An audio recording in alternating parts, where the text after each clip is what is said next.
Call it Edward Snowden's legacy. The U.S. Senate nixing the extension of Bush-era guidelines that grant broad snooping powers to the National Security Agency. Last time, 4 years ago, the extension passed without a peep, but that was before Snowden, an NSA subcontractor, blew the whistle on mass surveillance on a scale that, well, few in the general public fathomed. At a time when the French are broadening the legal guidelines for phone tapping and cyber spying, U.S. lawmakers are working on a new bill to curb the powers of its intelligence agencies. For hawks, this will leave the U.S. more vulnerable to attack. But Libertarian Republican Senator Rand Paul, who's a presidential candidate, feels that even phone companies shouldn't be allowed to store our private records. How much is too much when it comes to national security? And in the era of social networking and online shopping, how much privacy do citizens genuinely want?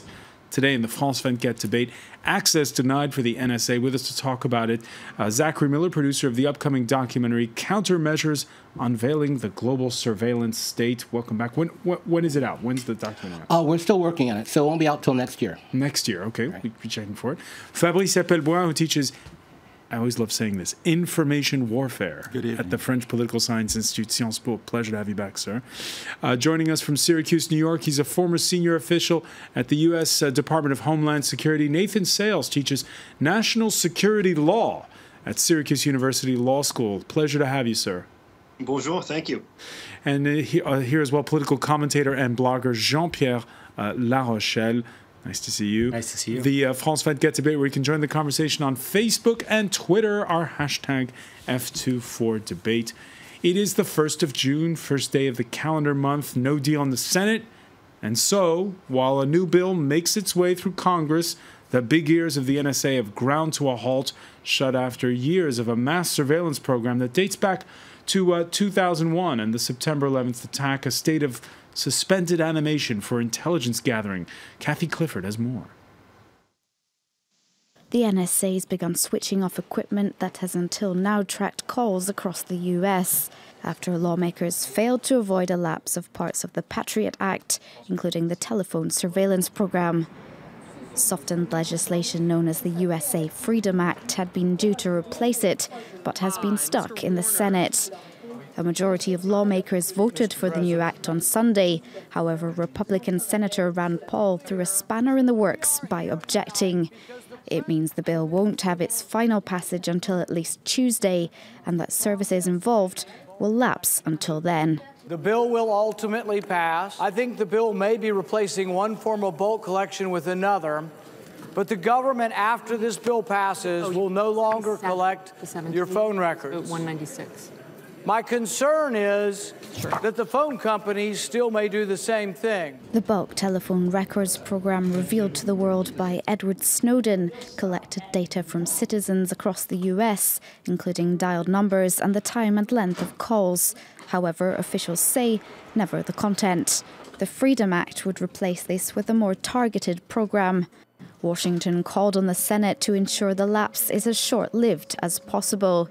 Terrorists like Al-Qaeda and ISIL aren't suddenly going to stop plotting against us at midnight tomorrow. And we shouldn't surrender the tools that help keep us safe. It's unclear how much U.S. counterterrorism efforts will be affected by the suspension.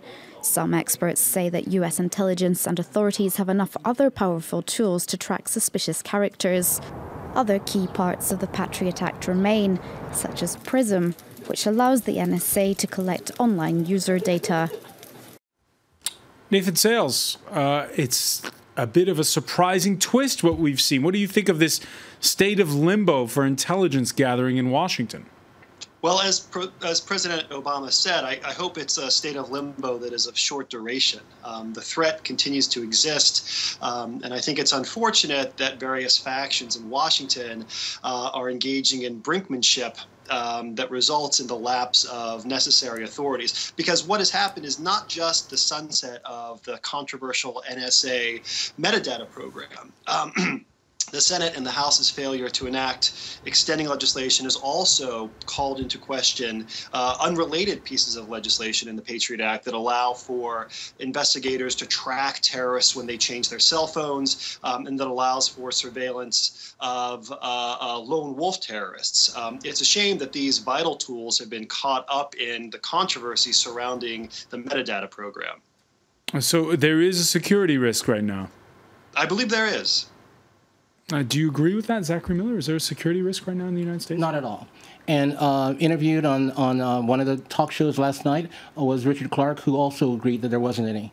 So what I'm wanting, the only thing that these people who are protesting this want is that the Constitution be upheld, that we still have a Bill of Rights, that we have a judicial process.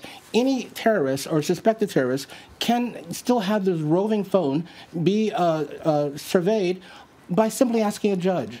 So all of these things, and all the other NSA whistleblowers who have left, too many of whom who have left after these changes happened, said that themselves they were doing fine with the projects, with the analyst systems they had, and they didn't see why this new way of being was enacted. Fabrice Epelboin? Well, there is definitely risk. The problem is this risk is not dealt with mass surveillance. Mass surveillance hasn't proved to be effective against terrorism. It has proved to be really effective when it comes to industrial espionage and many other things. But so far, there hasn't been any proof of any terrorist act stopped by mass surveillance. Nathan Sales, your thoughts on that? What we have to distinguish between mass surveillance, which is legitimately controversial, and targeted surveillance that is permitted by other provisions of the Patriot Act that have now been allowed to lapse, hopefully temporarily. The roving wiretaps provision, which my colleague just mentioned, it's actually the case that under the Patriot Act, you have to go to a judge and persuade the judge to issue an order to allow you to track a terrorist suspect, regardless of what cell phone he happens to be using. This isn't some unilateral provision in which FBI agents get to, on their own, decide to turn on the taps. This is a process that is overseen by life-tenured federal judges who provide an appropriate level of oversight.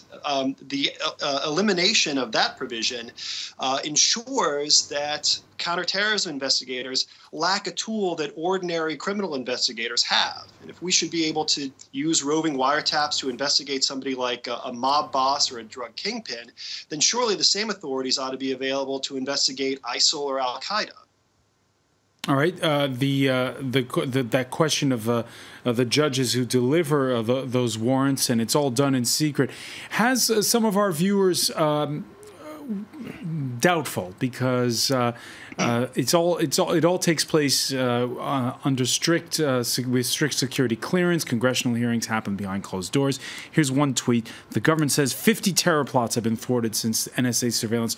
What a perfectly even, unsuspicious number. Jean-Pierre Larochelle, it's true that a lot of viewers, they don't know what to believe. I think it's very difficult, because obviously when we're dealing with these issues of national security, there's a lot we're not going to know because it's classified information. So we have to place a certain degree of trust in our leaders. So if you take the example, and I agree with the concerns here expressed about the efficacy of mass surveillance, but as was pointed out, the other provisions of the Patriot Act that were extended under the sunset provisions 4 years ago are so important and are so necessary for national security. And I think that if you look at people like Senator Mitch Mcconnell, the majority leader, who has opposed this bill, and even President Obama, prior coming to office, was opposed to the Patriot Act, they both have changed their position because of information they have regarding intelligence, which suggests that there may be a good reason to at least give a temporary extension to those provisions. All right, you mentioned Mitch Mcconnell. It's a rare setback for the new Senate Majority Leader. Here he was speaking after the result came in on Sunday. We shouldn't be disarming unilaterally as our enemies grow more sophisticated and aggressive. And we certainly should not be doing so based on a campaign of demagoguery and disinformation launched in the wake of the unlawful actions of Edward Snowden. who was last seen in Russia. Edward Snowden, who's still in Russia. It's true. Zachary Miller. This is, of course, that NSA whistleblower. And as I said at the outset, this could be his legacy, the fact that this is coming up for such heated debate in Congress right now. Yeah, well, I think, it might be, and it would be good. We've also had a second appeals court that said that the mass surveillance was illegal.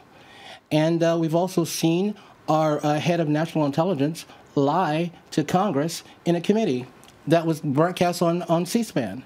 So, I mean, I have a little trouble, putting trust in people who lie to Congress. So I want surveillance of the people who are surveying us. I think that's fair. I want there to be measures whereby abuses cannot happen. We've had a history of this. We have a precedent with J. Edgar Hoover and what he did with his power in his agency, the power that he took to basically threaten presidents and Martin Luther King. I'm sorry, but I think we need to watch and take care of our democracy, of our Constitution, and of the Bill of Rights. And I think that's as important as the mass surveillance that everyone seems to think is really important. Nathan Sales, we've debated this issue several times on this show, and the general consensus is that the reason that people at the NSA and other intelligence agencies do this spying is because they can. Your thoughts on that? Well, look, my background is as an academic and as a consumer of intelligence, not as a producer of intelligence. What I can tell you is that as a policymaker, as somebody who has to make important decisions or advise those who are making important decisions, every bit of information helps. If you are negotiating with foreign countries, if you are writing new legislation, if you are developing new programs, you need to know what the threat is. You need to know what our capabilities are. You need to know about ways, countermeasures of defeating threats. Sometimes the information you need can be derived from traditional spy work. A mole in the Soviet embassy who is reporting on Khrushchev's intentions. In the modern era, we sometimes need to rely on technical means of intelligence, electronic surveillance, such as wiretapping phones, such as intercepting emails, always with appropriate court and congressional oversight and supervision. Sometimes you don't know the specific threat about which you need to collect information.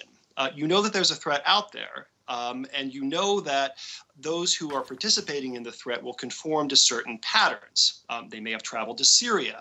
They may have taken flight lessons at a school in Florida. They may have received money transfers from particular suspects overseas. In situations where you don't know the identity of the target, you merely know that the target exists, that's a situation in which it's helpful to collect larger troves of data. The analogy is looking for the needle in the haystack. You sort of have to have the haystack first. And do you take on that score Fabrice Epelboin's point that this has been far more effective when it comes to industrial espionage than it is in catching militants? Well, the 215 program, the NSA metadata program in particular, does not have, shall we say, an elaborate track record of success. I believe that the FBI has pointed to a single instance of a terrorist previously unknown who was identified through this program. I think that is in part why the intelligence community has signaled that it can live with the restrictions that would be imposed in the USA Freedom Act. Other types of bulk collection, I think, have, however, proven much, much more successful. Homeland Security's collection of passenger name records, in other words, airline reservation information, has proven very helpful at identifying not just terrorists, but people who are entering the country after having engaged in illegal and deplorable sex tourism in Southeast Asia. The Treasury Department's collection of bulk data about financial transfers has also proven enormously helpful in identifying the pathways that are used by terrorism financiers. So despite the questions about the usefulness of the bulk collection technique here in particular, I think overall the technique is actually very valuable for national security investigators. Fabrice Epelboin, just to remind our viewers here, because as Nathan was saying, it's one aspect of it now that's suspended, but things like PRISM are still ongoing. What can the U.S. government do and not do right now?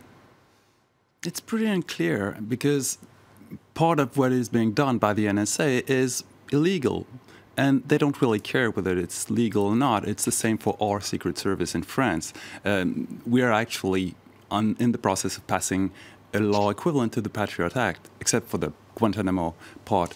And basically, our own constituency are stating that they're just legalizing something that is effective as we speak. So they're making things legal, which means that basically it was illegal, but it was done before. And, well, right now we're opening a Pandora box. If the state is putting the whole population under surveillance, basically they're saying to their population that they don't trust them. And we're heading toward a trustless society. And trustless society doesn't seem very democratic. There is no way people are going to trust the politician if the politician don't trust the people. The PRISM program, tell us about that, and also this perception here that for the Americans, the population, there's shock and horror at the government spying on its own citizens, but they don't really care about spying on foreigners. Exactly, and that's primarily how the program has been sold for a long time, is that this involves surveillance of foreigners or Americans talking to foreigners. What a lot of people seem to forget is that the United States participates in international intelligence sharing programs with other companies. So you have the Five Eyes programs and various other programs. So when they say, for instance, that they're not listening to the content of American phone calls, they don't have to, because they have partner countries that can do various types of eavesdropping and then share that information with us. So technically, they don't violate any constitutional provisions because they have partners that can do it for them. All right, one reaction on Twitter by Tony: an unaccountable agency with a legacy of lawless surveillance promises to abide by the law. There's no telling what will come of this. Again, Nathan Sales, it's back to that question of how do you install more trust between these agencies and its citizens? You trust the courts. Fundamentally, you trust the courts, which are responsible for overseeing the NSA in its development of the programs and its implementation of the programs, to ensure that the applicable statutory and constitutional restrictions are complied with. The NSA, actually, when you talked about an out-of-control agency that promises to follow the law, I actually thought you were talking about the IRS. The NSA is actually subject to considerably more oversight than its counterparts that are responsible for domestic regulation. In order for the NSA to conduct individualized surveillance, it has to appear before a federal judge and persuade the judge that there's probable cause to believe that the target is an agent of a foreign power, in other words, a spy or a terrorist. Now, when the NSA does bulk surveillance, as under the 215 program or under the PRISM program, we have similar judicial review. The court, the so-called Foreign Intelligence Surveillance Court, reviews the NSA's construction of the program, looking to ensure that you're not collecting more information than is legally authorized, making sure that the information you do collect is appropriately segregated in electronic warehouses, ensuring that only the authorized personnel are entitled to access those databases upon the issuance of a court order, right? So I wish that every federal agency in the United States were subject to the same sorts of oversight that the NSA is. All right, I see Zachary Miller shaking his head. Unfortunately, we're going to go to the break, but we will be back. Stay with us. You're watching the France 24 debate.